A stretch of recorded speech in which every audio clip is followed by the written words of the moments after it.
seen kër nekk ci Sénégal ci Afrique et partout ci àdduna bi di seetaan émission bi fu waay nekk maa ngi lay nuyu bu baax a baax di leen jaajëfal waaw ñëpp di jaajëfal aussi fi ma jógee muy Géejawaay tey aussi lu mu mën a doon tamit ñoom la fu waay nekk aussi biir Géejawaay maa ngi lay siyaar di nuyu tamit Serigne Abdou Karim borom Makaarimul Axlaa di sama Serigne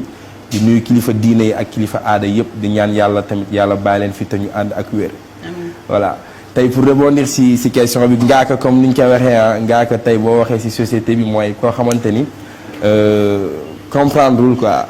koo xam ne comprendre cher la quoi merci beaucoup cher la quoi un ignorant sax on peut dire nit boo xamante ni peut-être voilà comprendre lu bëri mais ku comprendre que ni comprendrewul aussi ku comprendre ni comprendre tout ce que je sais c'est que je ne sais rien. waaw atmosphère bi nga xamante ni ci laa màggee ak sama carrière da ngay gis ni dama teel a nekk booy sànq bi je mu ngi koy wax ci introduction bi am possibilité di fooy rap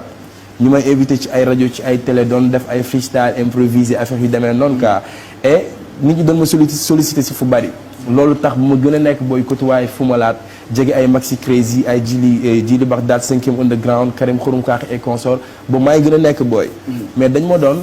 invité ci ay rajo télé et cetera et boobu Baba Ndiaye laa tudd je disais Babs au départ quoi Babs au départ Babs la gars yi waaw doon wax quoi li après bi ma côtoyé grand yi fu ma laat ak bataillon blindé xam nga Maxi Crazy yàlla mu Crazy laat dans xam nga et tout waa fu ma ni mais et bu ñu toog di waxtaan da ngay gis ni gars yi ay nit yoo xamante ni la dañu am bagage quoi je me suis dit que le rap surtout la musique hip-hop c'est une musique qui demande beaucoup d'ouverture et man ma nekk booy amaguma expérience boobu ma ni man xam naa ni li ñuy xam man xaw ma ko te bëgg naa egg fu ñu egg le fait que ma xam ni xaw ma ñi ñuy xam ma def sama bopp Ngaaka ci biir business bi blindé comme bataillon blindé parce que fu mu laat bokk na ci artistes yu ma gën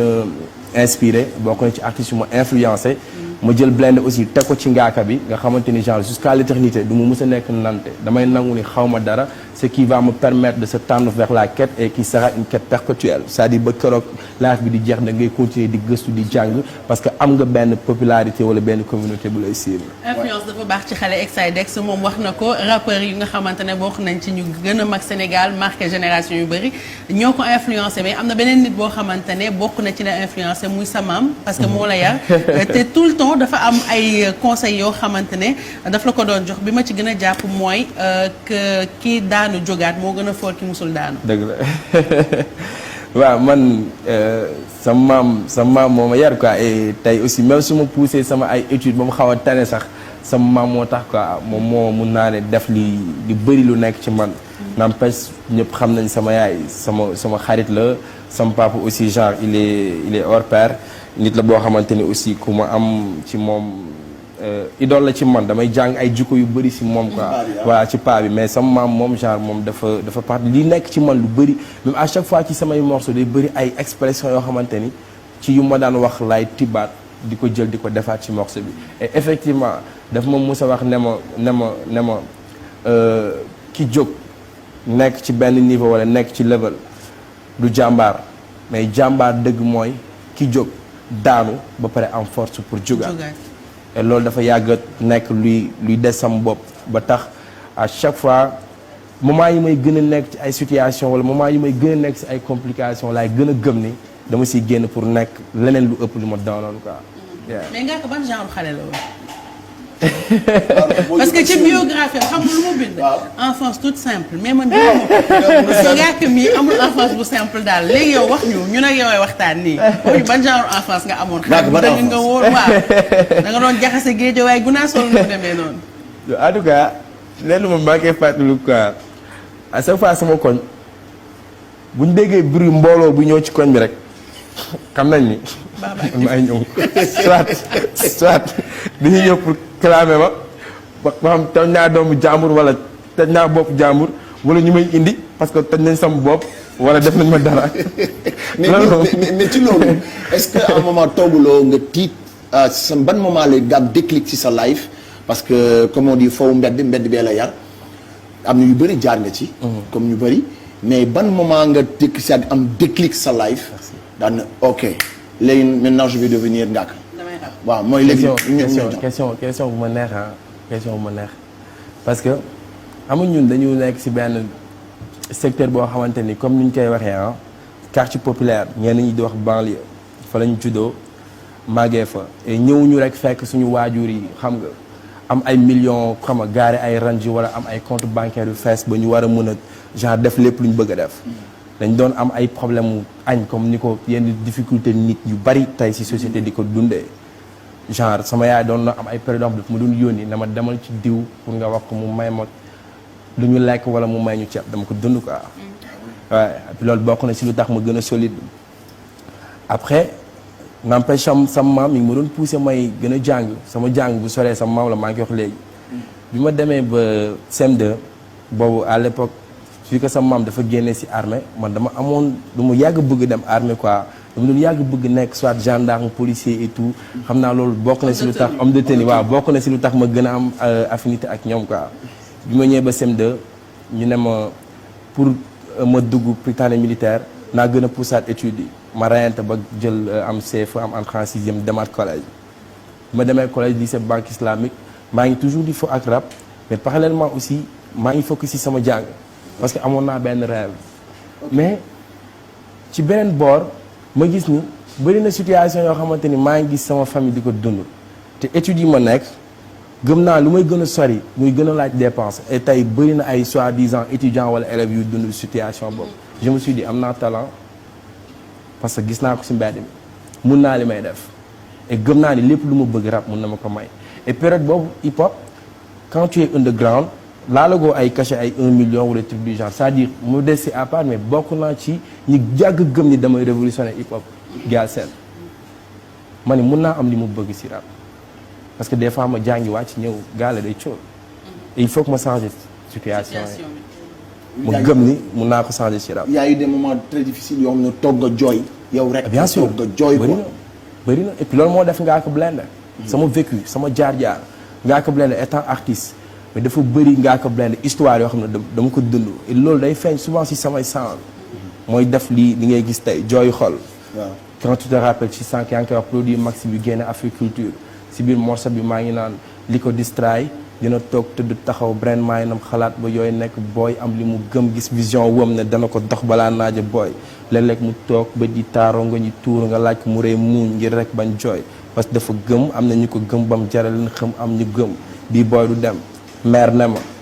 man dama sonn sa kër bàyyi dama fi try cry pray dëkk si jënd ko jaay leba ko faay yóbbante yëg di waar dëggante fa gë di waar dëkk fu ne loué weer dee ñu génne njabootee ku ne mag ak gune cuune puune et cetera et cetera si biir morceau bi yooyu mooy def Ngaaka Blindé dama am ay vécu yu bëri yoo xam ne dama ko dund mais bi ma demee ba toll ci période boobu je pense maa ngi doon def quatrième c'est pas troisième di xool situation bi ma ne dama siy génne mère vers les années 2012 xale la mais j'avais xale d'habitude du xalaatee noonu. oui parce que mais am na lu bëri loo xamante ni aussi yàlla moo koy def si ay doomu aadama yàlla moo koy def si doomu aadama c'est-à-dire xale la mais dama ne il faut que mère bi génn si situation. mais ku la dugal ci concours bi ak bi nga demee ba gagné bañ war laa jox 1 million. ak yomb bi ci ko xam ne parfois affaire yi dëgër.